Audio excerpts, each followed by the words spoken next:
Opa, e aí, tudo bem com você? Alguns anos atrás acabei caindo em alguns conteúdos que fizeram muito sucesso, tinham muitas visualizações, muito engajamento mesmo, sobre pessoas que pegavam ali cortes de alguns pastores, bem famosos inclusive, que pregavam falsas coisas ou falavam ali heresias. E enquanto eu vou falando, eu imagino que você pense em um ou dois, ou até mais, infelizmente, pastores e figuras religiosas que pregaram heresias aí durante esses últimos anos. Isso sempre me incomodou bastante, mas eu não encontrava uma plataforma em que eu pudesse fazer essa carta aberta ao pastor herege, essa reflexão que eu quero fazer hoje com você, mas eu entendo que nós estamos construindo aqui uma comunidade de pessoas que estão refletindo diariamente aqui a respeito da palavra do Senhor, e aqui eu me sinto livre para dividir com vocês a minha visão de vida e a maneira como eu gosto de encarar as coisas com mais leveza. Em 2 Pedro capítulo 2, versículo 1, a palavra diz: Contudo, assim como surgiram falsos profetas entre o povo de Israel, também surgirão falsos mestres entre vocês. Eles ensinarão astutamente heresias destrutivas e até negarão o mestre que os resgatou, trazendo sobre si mesmos destruição repentina. Então aqui a palavra diz que desde os primórdios sempre existiram essas pessoas ali que pregavam heresias. E é impressionante que no finalzinho desse versículo tá falando assim,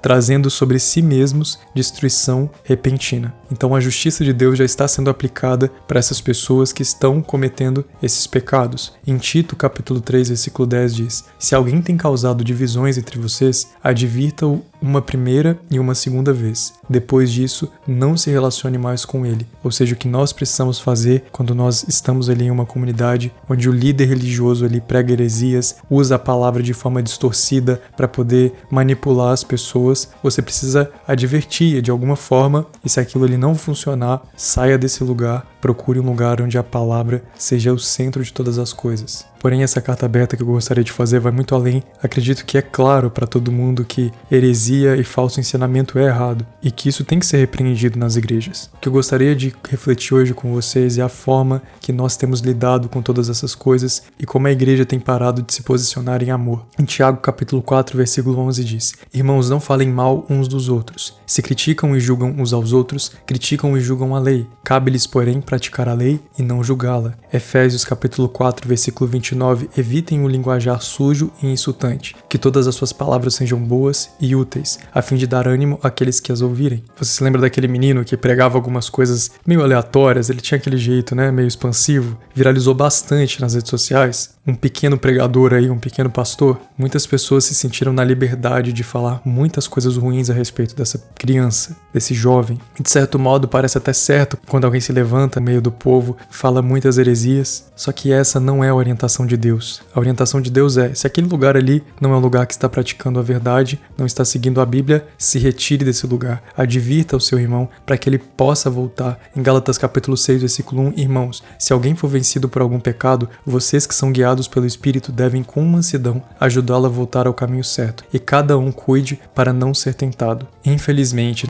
principalmente nas redes sociais e até fora também, tem se propagado muita fofoca, muita conversinha fiada, e isso é inadmissível perante ao Senhor. Se você identifica ali um líder que está agindo de uma forma incorreta, e se você não tiver abertura ou não tiver acesso a essa pessoa para falar as coisas certas, que ele está errado e tudo mais, para diverti-lo, ore pela vida dessa pessoa. E se você perceber que aquela pessoa escolheu realmente pregar a heresia, falar o que é errado, está manipulando as pessoas, se retire daquele lugar e deixe Deus fazer a justiça dele, porque essas pessoas não vão sair impunes. Nós precisamos tomar muito cuidado com aquilo que nós produzimos, com aquilo que nós replicamos. Então, cara, se você por algum motivo está me ouvindo aqui, tem vontade de fazer alguma coisa na internet, fazer algum vídeo, não use dessas pautas que geram engajamento para começar a falar sobre a obra de Deus, porque na verdade você não está falando a obra de Deus, você está disseminando contenda, e fazer isso vai te gerar resultados rápidos, Eu poderia falar um monte de coisa aqui que eu sei que a grande maioria das pessoas queriam ouvir, gostam de ouvir ou vão engajar em cima, mas do que isso adianta se não está propagando transformação na vida das pessoas? É isso que você precisa entender. A Bíblia, o Evangelho, a mensagem de Deus, ela transforma a vida das pessoas. Ela não é uma mensagem vazia, cheia de polêmicas. Muitas vezes tem pastores ali que abrem mão de tantas coisas para estarem ali na sua comunidade de fé, que pagam um preço muito alto de oração, de jejum,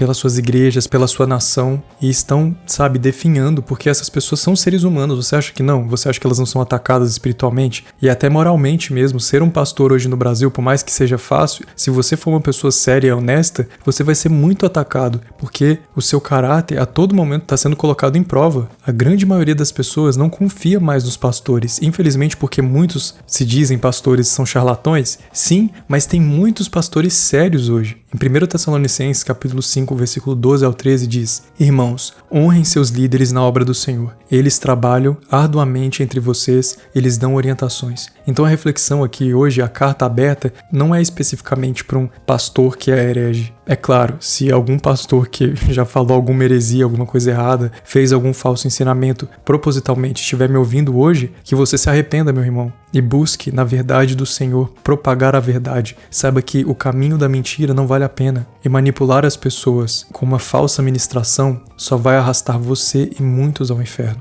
Porém, eu sei que essa mensagem vai chegar aqui principalmente para pessoas como eu, que não são pastores, mas que muitas vezes estão ali nas redes sociais e estão vendo várias publicações e às vezes se sentem até inflamadas, né? Porque você vê ali um pastor falando uma coisa tão errada, você vê que ele está enganando, você fica revoltado, mas não deixe que isso domine o seu coração. Isso não vai te fazer bem. E Deus não se agrada. Quando a Bíblia fala sobre os sacrifícios, é sacrifício de louvor, é você entregar o seu coração. Não tem como você oferecer um sacrifício de ódio. Você acha mesmo que o Senhor vai ficar feliz com seus comentários de ódio a respeito de uma pessoa ou com o seu deboche? Fala, fulano de tal, quando ele prega ali naquele banquinho e fala um monte de heresia e enche vários teatros, não sei não, hein, aquilo tudo ali é papo furado, aquilo ali é coach, aquelas musiquinhas ali pra induzir a galera a chorar e fica debochando. Você acha mesmo que isso é um ambiente saudável? Você acredita mesmo que Jesus estaria nessa roda de conversa? Então vamos ser mais agradáveis e mais próximos ao que Jesus seria. Eu realmente não consigo imaginar que Jesus esteja nesses lugares. E se você talvez tenha essa visão de Cristo como alguém altivo, que olha com um olhar de julgamento para as pessoas, com um nojo, ou se coloca como superior, talvez eu te faça um convite para ler um pouco mais sobre as passagens onde Jesus andava com aqueles leprosos e lavava os pés dos discípulos. Isso me deixa tão impactado de imaginar aquele monte de homem fedido, andando num lugar de terra, com o pé todo sujo, e o próprio Deus, um ser superior a toda qualquer coisa que já existiu e já vai existir de todo o tempo do mundo. Deus é simplesmente o ser superior e supremo que existe, limpando os pés de uma criatura impura. Você entende o caráter de Deus? Você entende como Ele age entre nós? Isso me constrange de uma forma muito grande. E eu gostaria que seu coração também fosse constrangido, para que você não permitisse jamais falar mal de alguém, em hipótese alguma, debochar de alguém, em hipótese alguma. E se nós formos dirigir uma carta aos pastores hereges, que seja uma carta pedindo ao Senhor misericórdia, para que eles realmente se convertam e sigam ao Senhor. Senhor Deus, meu Pai, obrigado por essa mensagem, obrigado por essa reflexão, Deus. É algo que estava no meu coração há tanto tempo e o Senhor sabe o quão é difícil compartilhar, e hoje eu sinto confortável para falar com essas pessoas que estão aqui me ouvindo hoje. Peço, Senhor, que essa mensagem possa reverberar no coração dos ouvintes e que eles possam, assim como Jesus caminhou aqui, buscar a cada dia mais a humildade no coração. Que nós não encontremos dentro da nossa comunidade brechas para julgamentos, para olhares maldosos, para falas maldosas, mentiras e fofocas. Pai, em nome de Jesus, caia por terra todas essas coisas, porque elas não provêm do Senhor. Nos dê um dia abençoado, cheio da Tua paz e principalmente derrama sobre nós, Pai, as Tuas misericórdias e o Teu amor, para que nós possamos agir em amor uns com os outros. Em nome de Jesus, amém. Que seu dia seja incrível assim como você é. Eu te espero amanhã aqui para orarmos juntos. Deus te abençoe.